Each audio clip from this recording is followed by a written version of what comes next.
Romain Sarrazin beat over 100,000 gamers who entered GT Academy to win the chance to become a pro racing driver.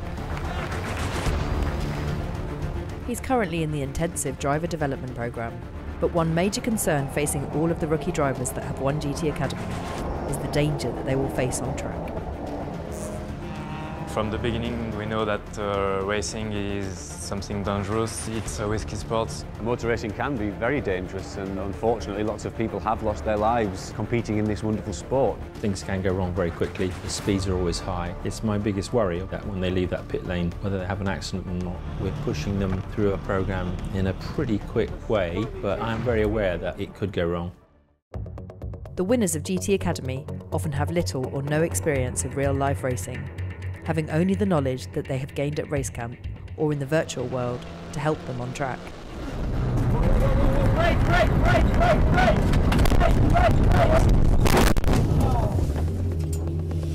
Okay, we've had a big one, we're in the wall.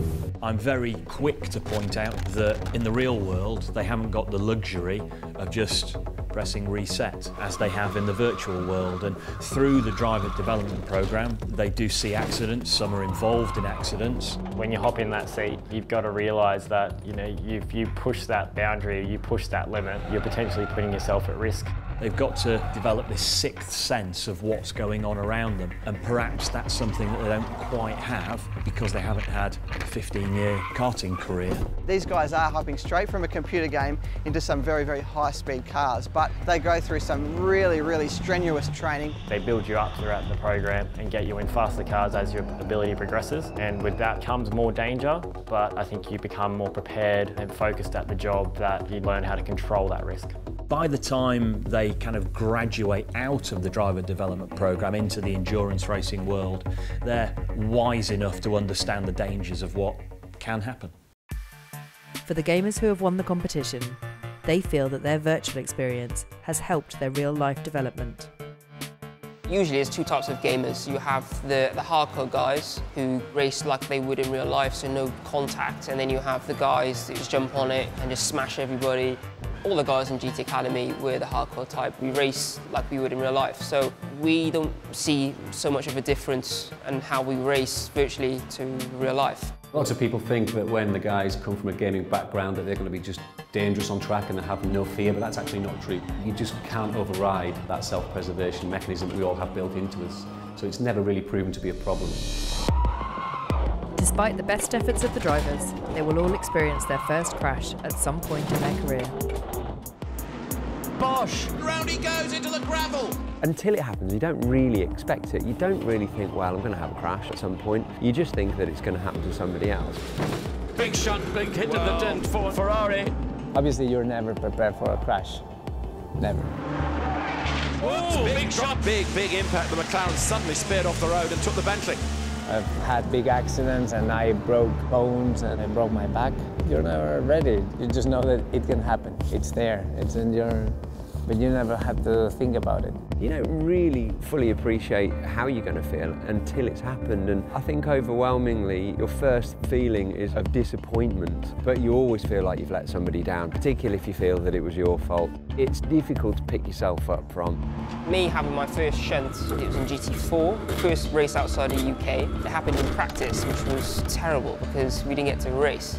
I was mentally completely fine. I was just really pissed off at myself because I didn't get to race. My teammate didn't get to race as well. I was very conscious of what the team thought of me as well because you're fresh, you're a new person in the team. But I was reassured that everything was going to be fine. This stuff happens in racing, just don't do it often.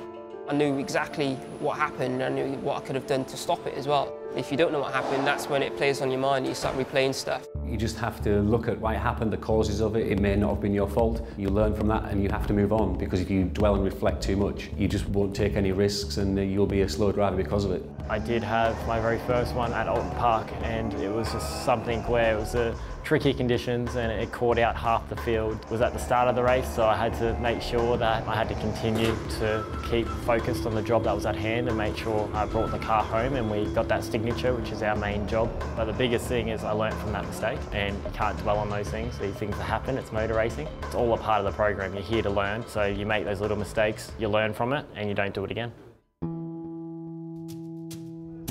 Welcome to this live race day from Donington Park.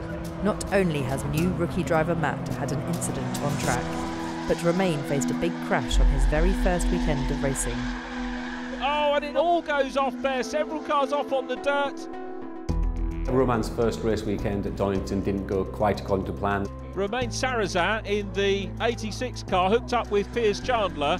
The races were really crazy. There was drivers spinning every 2 corners. We were here to have signatures, so we had to finish the race. Other drivers didn't care about finish the race. 2 cars racing in front of him. One of them touches, they spin, and then the car's completely sideways. He can't avoid it. Bang! And quite a big crash.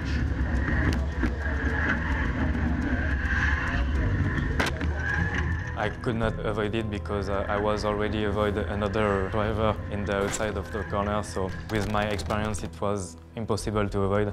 He obviously was a bit shocked, and that's normal. First race weekend and you've been a part of quite a big accident. It was a good learning experience for him, and I think he dealt with it really well. It shook him up. He suddenly realised that this can happen. And what we try and do is, assuming that everything's okay medically, and it was, is just get them to try and put it out of their head, don't make a big deal of it, keep the lid on it all, and it's the norm for drivers to get back in and go again, which is what he did in the next race. He may well have been a little bit sore from the incident, but within a couple of hours he was back in the race seat and he managed to complete the 3rd race and gain his signatures. You have to crash one day. So my first crash is done. Now I'm focusing to not do that anymore. The race team worked closely with the drivers to help them overcome any psychological damage from on-track incidents. When I crashed, I felt a little guilty because it was only my 2nd race. So yeah, really hard psychologically. Once we've had time to reflect on that and look at why it happened, we can put very minimal fault at his door, so he just needs to forget about that now and move on. Everyone told that it was not my fault and I could not avoid it, so it helps me to pass through. Romain's moved on very well from the incident. He's looked back at it, he's spoken to Chris Gooder, who deals very much with the psychology of the drivers. I think he'll probably not reflect on it ever again. He'll probably remember it, but it's not going to affect him as a driver at all.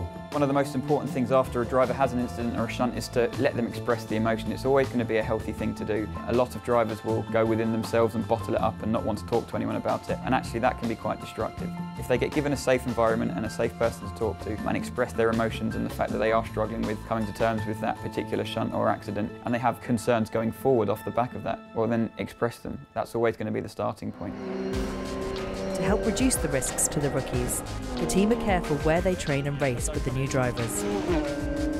A track is never really safe, but some tracks are more friendly than others. There's tracks like Paul Ricard or even Silverstone, where there's lots of runoff in the corners, which is good for new people coming through. Every single track, every corner, we know it. Wherever they are, whatever we're trying to achieve, we have that completely in our mind. And so we would never ask them to push at a circuit where things can go terribly wrong.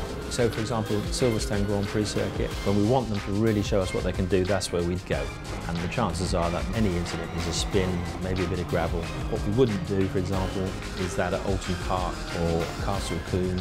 These are the circuits, 8/10 as regards driver development programme. Not 9/10, certainly not 10/10. If the drivers do have an incident on track, this will have an impact on the entire race team. Any kind of crash puts pressure on us as a team. Any damage is expensive, but then take that aside, bring it here, everyone has to work as long as the hours is necessary to get the car back together.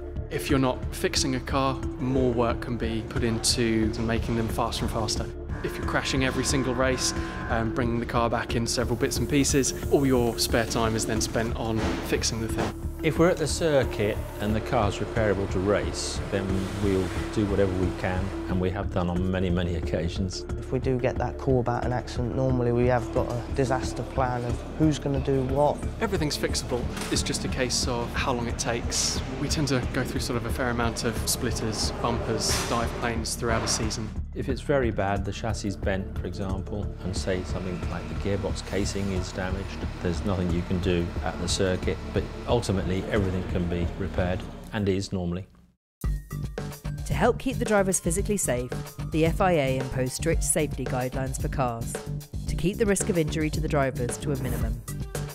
In any racing car now, especially in GT3, GT4, you have an FIA spec an improved roll cage. So we have side impact bars, rollover bars. A number of other modifications that we make that are required in order for us to set foot on a racetrack are the fire extinguisher. This has jets down towards the driver's feet, the engine bay and around the fueling areas of the car as well. That can be set off at the touch of a button both inside and outside of the car. Alongside those buttons are electrical cut-off switches, so you can immediately just terminate any kind of electrical current going around the car. The safety harnesses can be 5-point or 6-point harnesses, so shoulder straps, 2 lap belts as well as a crotch strap just to keep him firmly secure. There's lots of checks we do before we go to an event. All the seat belts have got life numbers on them, same as the seat. So for scrutineer and all these things need to be checked to ensure everything's within mileage. Most recently, the biggest advance has been in the safety device for your neck, the HANDS device. That has seen a reduction in injury. It's a terrific thing, and no one ever drives in our team without the HANDS device. They are fantastic. The drivers also wear numerous items of safety clothing to protect themselves. We have fireproof overalls, fireproof socks, fireproof shoes, fireproof balaclava, fireproof underwear, carbon helmets which can withstand very heavy impacts. A lot of safety equipment on us and inside the car to protect us, but hurting yourself is a thing that I don't particularly think about. All my attention, all my efforts and energies on being the best racing driver I can be, but it's not 100% safe, it never will be. Join us next week to find out how the team prepare for a 24-hour race and how the rookies perform in their first endurance race.